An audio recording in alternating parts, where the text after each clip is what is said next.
GSMC Baseball Podcast, brought to you by the GSMC Sports Network. I'm your host, Sam Menzie, and we have a great show for you today. First topic we'll be going over is the Padres showing interest in White Sox starting pitcher Garrett Crochet.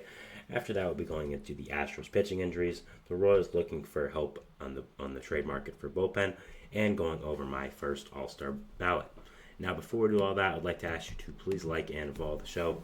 We do get a number of questions from viewers, so to ensure that your question does get read in the air, please use the link gsmcpodcast.net. It really does help the show, and it really does mean a lot, so thank you so much for that. And let's get into the show for today. All right, as I talked about, the first segment is going to be about Garrett Crochet and the San Diego Padres and the fact they are showing interest in acquiring him. Now, last night, an article dropped. I shouldn't really say last night. Yesterday, an article dropped from Ken Rosenthal talking about Garrett Crochet and that the Padres had a lot of interest in him and that they were pursuing hard for him. Now, this also came on the same day that Jeff Passan dropped a full article about the trade deadline. So obviously there's a lot going on with the trade deadline right now and just potential trades and kind of combinations and stuff like that. So it is going to be some of my topics today and, just kind of as a coincidence, I guess. So looking at Crochet this year, he has 13 games started, has a 3.49 ERA, but has a FIP of 2.87. And even looking after that, his K per 9 is 12. His walk per 9 is a little high at 2, almost a 2, I should say, 1.94. But the K to walk ratio is still good at 6.20. Left on base percentage is really nice at 74%. ERA minus is 89. As I said, FIP is well. Expected ERA is 2.20, which is also great. Hard hit percentage is down from last year. Barrel percentage is down 5% from last year. So there's a lot to like about Garrett Crochet as a pitcher. And I think one of the biggest things about Crochet is not just how he's pitching this year, it's just in the future. I mean, you look at Crochet right now, this is a guy who's 24 years old, former first overall pick a first round pick from the White Sox, and also hasn't been in the MLB that long. Has been started out in 2020, wasn't really a full year, only appeared in 5 games anyways, it's the COVID year, but also never played in the minor leagues. Got called up straight from getting drafted to the White Sox as a reliever. And this is the first year he's been a starting pitcher, and he's been great as a starting pitcher. I mean, again, he's had 13 games started, done really, really well. And so when you're looking at him, you look at, okay, he's only been in the league for 4 years, 3 full ones. His first year as a starting pitcher, never been to the minor leagues, might have been for a rehab start once or twice. If so, I'm forgetting about that, but never for an extended amount of time. There's a lot of potential left in his arm. And I think when you look to acquire a guy like Crochet, you're acquiring him for now, yes, because he's still a great pitcher, but you're acquiring him for the future. I think when teams look at Crochet, maybe like the Padres, for example, they see an arm that is great now, but can be even better in the future because of how much more kind of seasoning you're going to have as a player for him. So I think the question we have to ask now is, does it make sense for the White Sox to trade Crochet? Now, I talked about this. I'm going to kind of relate this back to a segment I had, I believe, on Friday, where I talked about Jesus Luzardo and the potential trade of him from the Miami Marlins, where I talked about basically what I agree with now with Crochet, that you should answer calls about him, but shouldn't actively trade him.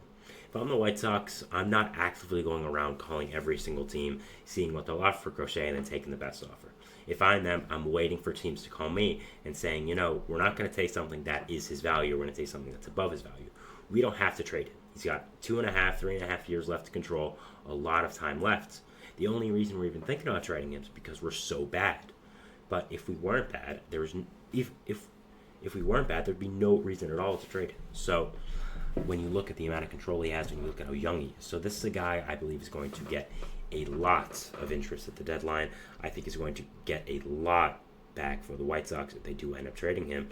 And just looking at the Padres right now, I think that there are a good amount of players that would interest them. Of course, when you're looking at any trade with the White Sox, any trade with the Padres, and you're trading a significant player, you're going to look at one player, and that is, of course, Ethan Salas. Now, Ethan Salas is, of course, a 19-year-old catcher who they just signed from 18 years old, barely even 18 as well. An 18-year-old catcher who was the top international signing was a guy teams had their eye on from ages 14 or 15, really, and got a ton of money from the Padres and is one of the better prospects in all baseball at this age.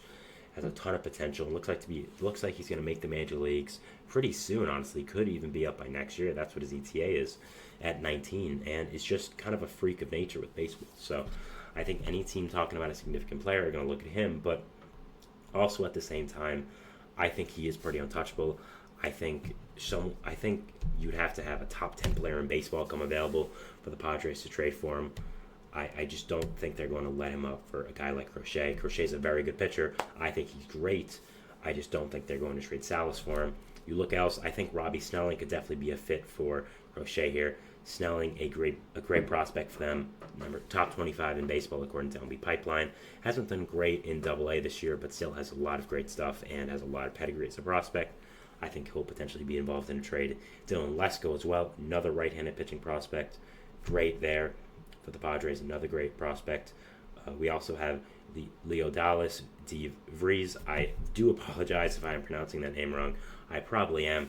He is the number 79 prospect for the Padres on MLB Pipeline. I have heard of him before, but I do have trouble with his name, so I apologize. If I'm pronouncing that wrong, please let me know in the comments if I am. But I think those three guys, really the main three, could be the big pieces of a Crochet trade. I think when you're looking at a young pitcher, so has a lot of potential, a lot of control left, you're going to get a lot. And the White Sox know that.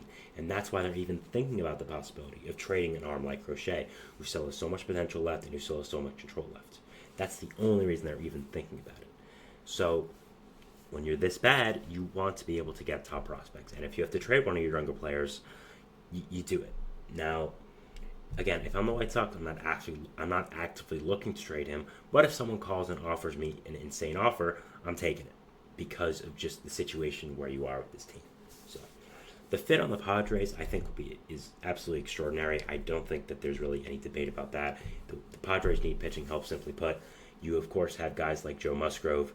You have Michael King, Dylan Cease, Yu Darvish, but Musgrove and Darvish have both been on and off the injured list this year.